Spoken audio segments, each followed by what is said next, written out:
gravaron a su antecesor y al director de la Oficina Antifraude de Cataluña rebuscando información contra adversarios políticos del PP.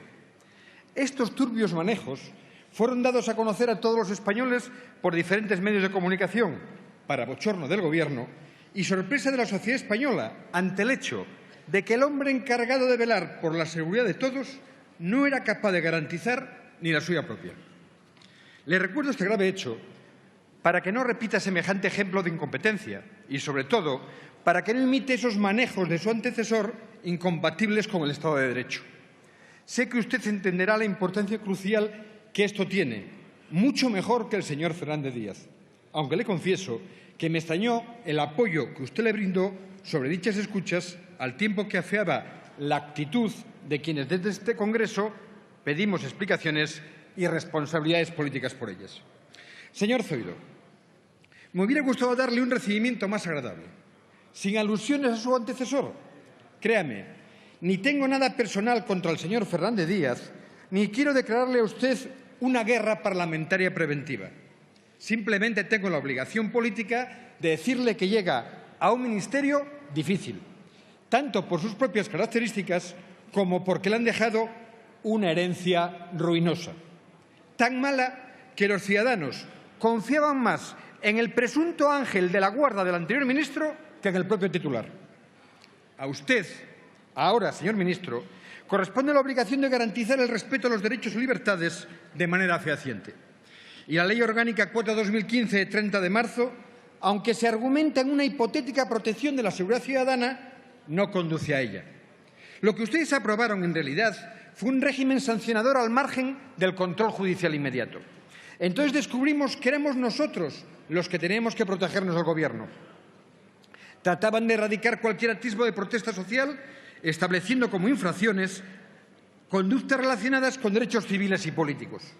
Al tiempo que trataba de restringir las libertades a todos los españoles, su antecesor aspiraba a tener él la mayor libertad posible para operar a capricho. Con esta ley, el señor Fernández Díaz nos estaba mandando un mensaje claro: la calle es mía. Algunos de sus responsables en Interior en estos años demostró fe ciega en ella. Cristina Cifuentes, como delegada del Gobierno en Madrid en 2012, multiplicó por 9 las sanciones por participar en manifestaciones respecto al año anterior, que había sido el del 15M. Nunca antes en democracia se aplicó con mano tan dura la legislación al discrepante, especialmente si era sindicalista. 260 representantes sindicales afrontaron en estos años sanciones administrativas graves o sentencias con importantes penas de prisión. La OIT no da crédito a que esto está pasando en España. Por eso, señor ministro, en democracia es importante saber que la calle es de los ciudadanos y que hay que convivir con las críticas, con las protestas, con las manifestaciones y con los jueces, aunque todos ellos no sean incómodos. Parece que al PP le cuesta aceptar la discrepancia política o el contrapeso judicial y cree que la seguridad es cosecha del miedo. En esta ley, ustedes aluden reiteradamente al derecho a la tranquilidad. Pero para ustedes tranquilidad viene de tranca, como dice el viejo aforismo franquista. Las trancas, en este caso, son las multas con las que crujen a los españoles que protestan, que con esta ley se han convertido en sospechosos habituales. Le repito, señor ministro, lo que ya dije en este mismo hemiciclo respecto a la ley. Los socialistas la combatiremos hasta su final, con la oposición parlamentaria mientras dure su tramitación y con la búsqueda de acuerdos amplios para derogarla en una próxima legislatura, sin renunciar al correspondiente recurso de inconstitucionalidad que ya hemos presentado. El presidente del Gobierno ha anunciado su vocación de diálogo y de acuerdo. Bienvenido. Nosotros también estamos en esa disposición. La mayoría absoluta tiene sus ventajas, no lo dudo, pero también conlleva muchos vicios. Ya sabe usted, el desdén por las minorías, la soberbia, el abuso del rodillo. Señor ministro, todo esto se refleja en esta ley que la sabiduría popular bautizó acertadamente como mordaza. Dialogue usted para derogarla y consensuar una nueva ley. Tiene usted un tercer frente abierto, el que afecta a la extranjería. el Grupo Popular introdujo una modificación a la anterior ley, obviando informes como el del Consejo General del Poder Judicial y el Consejo de Estado. El cambio afecta a la devolución en frontera, sin tener en cuenta los casos de potenciales demandantes de refugio que deben tener la oportunidad de solicitar protección internacional cuando tienen derecho a ella. España, señor ministro, tiene que cumplir sus compromisos internacionales en esta materia, también cuando estas personas se encuentran internadas en un CIE. En ellos debe garantizárseles dignidad en su vida cotidiana, sus derechos humanos y su seguridad, así como la de quienes les custodian, algo que se demuestra manifiestamente mejorable, dados los numerosos incidentes que en ellos se producen. Y ello a pesar de que, sorprendentemente, están presentes en algunos de ellos unidades policiales de intervención, algo que cuanto antes debe poder solucionarse. Deben hacernos más caso en esta materia, porque últimamente les hemos oído presumir en ámbitos internacionales del proceso de integración de la emigración que en la última década se ha dado en España. Recuerden que el mismo se puso en marcha en 2005 con un gobierno socialista en nuestro país.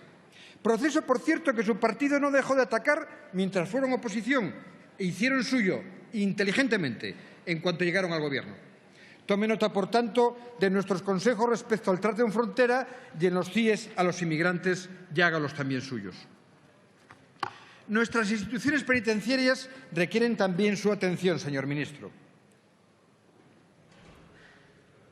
En estos años han tenido un recorte de 1.400 efectivos, pero en realidad se necesitan 3.000 más de los que hoy tienen, porque existen instalaciones acabadas y sin abrir en Soria, Málaga, Ceuta y Valencia. Y, sobre todo, en Alicante, donde tenemos uno de los escasos módulos para madres con hijos pequeños cerrado.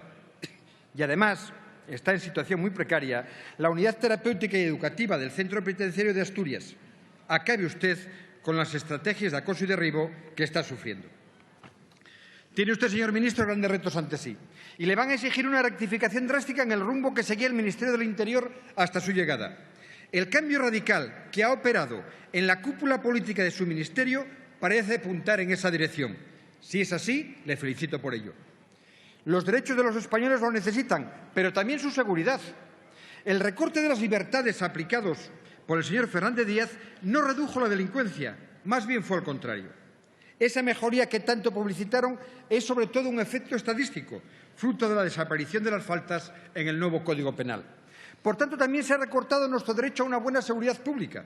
En los últimos 4 años, la dotación presupuestaria para ella ha disminuido en 500 millones de euros y el número de los policías y guardias para asegurarla en cerca de 20.000. Sin embargo, ustedes aprobaron una nueva ley de seguridad privada que da al sector, según dirigentes empresariales, esperanzas para desarrollar nuevos campos en los que trabajar. Confieso que no entendía muy bien lo que significaba, hasta que recordé una frase del señor Anzoátegui, delegado del Gobierno en Madrid, con el señor Aznar. El que quiera seguridad, que se la pague. Y el que no pueda pagársela, ¿qué hace? Se lo digo porque no dejan de aumentar algunos de los delitos que más sensación de inseguridad crean entre los ciudadanos. El robo con fuerza en las viviendas y los homicidios dolosos y asesinatos. Para hacer el frente de una forma efectiva necesitamos aumentar los medios humanos de nuestros guardias y policías, su seguridad jurídica dejando de aplicar el Código Penal Militar a los guardias civiles en su quehacer cotidiano, los medios materiales como chalecos antibalas personales, comisarías, cuarteles dignos y hasta gasolina suficiente. Hay que dar a guardias y policías los medios más modernos para mejorar su eficacia y salvaguardar su vida e integridad física. Nunca se podrá sustituir la carencia de agentes públicos bien equipados con la publicitación creciente que nos ofrecen los medios de comunicación de alarmas o medios similares de empresas privadas. Como dice el profesor de Harvard, Mitchell J. Sandel, y perdonen mi inglés, en la seguridad el dinero marca diferencias, es decir, acrecienta más aún la desigualdad. Tampoco estamos los españoles hoy más seguros cuando circulamos por autovías y carreteras. Después de más de una década descendiendo las víctimas por accidentes, han empezado a incrementarse el pasado año. Desde hacía más de 30 años no teníamos 2 veranos seguidos de aumento de accidentados. Ya los tenemos. Tiene usted, señor ministro, mucho rumbo que enderezar. Tiene, por ejemplo, la obligación de preservar la aconfesionalidad del Estado en un ámbito tan sensible como la formación de nuestra policía. No parece que sea muy acorde con nuestra Constitución entregarle a una universidad privada confesional como la de Ávila, como la Católica de Ávila, la formación de nuestros policías y, además, en detrimento de una pública de gran prestigio y tradición como la de Salamanca. Le prevengo, además, que dicha adjudicación podría contravenir la neutralidad exigida a los responsables públicos, ya que el anterior ministro del Interior fue ponente en cursos de la misma y el encargado de inaugurar el Congreso Interuniversitario de dicha universidad dedicado a Santa Teresa. Él se lo guisaba y él se lo comía. Como diría la Santa de Ávila, el anterior ministro andaba en todos los pucheros. Otro de sus principales retos, y el de los españoles en materia de seguridad, es el referido al terrorismo. Los socialistas hemos sido leales con todos los gobiernos en esta materia, frente a cualquier terrorismo, de ETA, yihadista o de cualquier otro signo. Le aseguro que esa línea de actuación va a ser la que siga marcando nuestra iniciativa. Ya lo hicimos con el acuerdo para afianzar la unidad en defensa de las libertades y en lucha contra el terrorismo yihadista. Y seguimos asumiendo que es al Gobierno de España a quien corresponde dirigir la lucha antiterrorista. El terrorismo, señorías, es un problema de Estado. La unidad de las fuerzas parlamentarias nos llevó a vencer a ETA.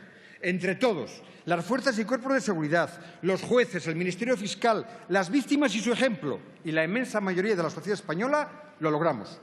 Y debo recordar también que ETA fue vencida militar y políticamente hace 5 años. Y en aquel momento era presidente de España el señor Zapatero, ministro del Interior el señor Rubalcaba y lehendakari el señor Patxi López, los 3 socialistas.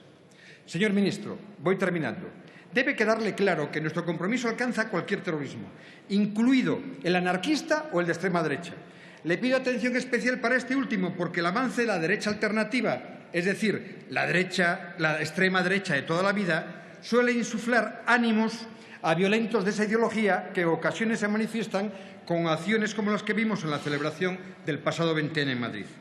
También cuenta con nuestro apoyo para no dar cuartel a ese terrorismo, al tiempo que le pedimos active todos los recursos de su ministerio para detener a los agresores del pasado domingo.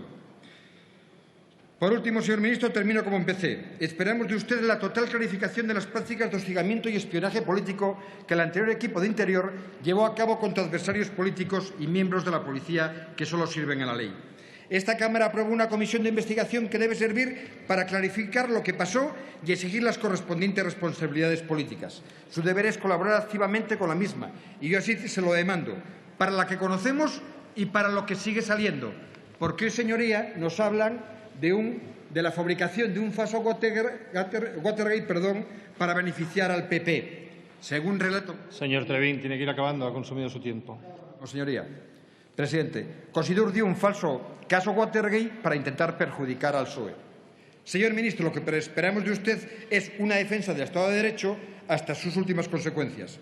Para ello, para dialogar, para alcanzar mejoras para las fuerzas y cuerpos de seguridad del Estado y, en última instancia, para toda la ciudadanía, cuente con nosotros. Los desafíos de seguridad que afronta España nos exigen una altísima dosis de responsabilidad. Nosotros estamos dispuestos a aportarla, se lo aseguro.